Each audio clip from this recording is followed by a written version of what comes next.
Hi நண்பர்களே, நான் இப்போ வெஜிடபிள்ஸ் நூடுல்ஸ் பண்ண போகிறேன். ஃபஸ்ட்டு கடாய் வச்சுக்கிட்டேன். 4 ஸ்பூன் எண்ணெய் போட்டுக்கிட்டேன். பொடியாக நறுக்கின வெங்காயத்தை 1 கப்பு போட்டு நல்லா வதக்கிக்கிட்டு இஞ்சி பூண்டு பேஸ்ட்டு 1 ஸ்பூன் போட்டு நல்லா வதக்கிட்டேன். வதக்கினதுக்கப்புறமா 1 கப்பு பீன்ஸ் போட்டிருக்கேன். பீன்ஸ் போட்டு நல்லா வதக்கினதுக்கப்புறம் 1 கப்பு கேரட்டு, அதையும் கொஞ்சம் வதக்கிட்டு அதுக்கப்புறம் 1 கப்பு குடமிளகா, அந்த 1 கப்பு குடமிளகா போட்டு நல்லா வதக்கும் போதே தேவையான உப்பும் போட்டு வதக்கிட்டு அதுக்கப்புறம் முட்டைக்கோசு 1 கப்பு அளவு போட்டுக்கிட்டேன்.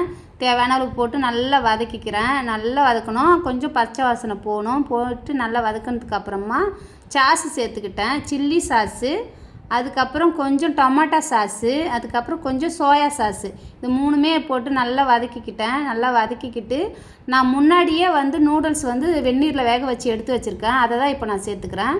அது சேர்த்து நல்லா வதக்கணும். நல்லா வதக்கிட்டால் முட்டை நான் பொடி மாஸ் பண்ணி ஏற்கனவே வச்சுருக்கேன்.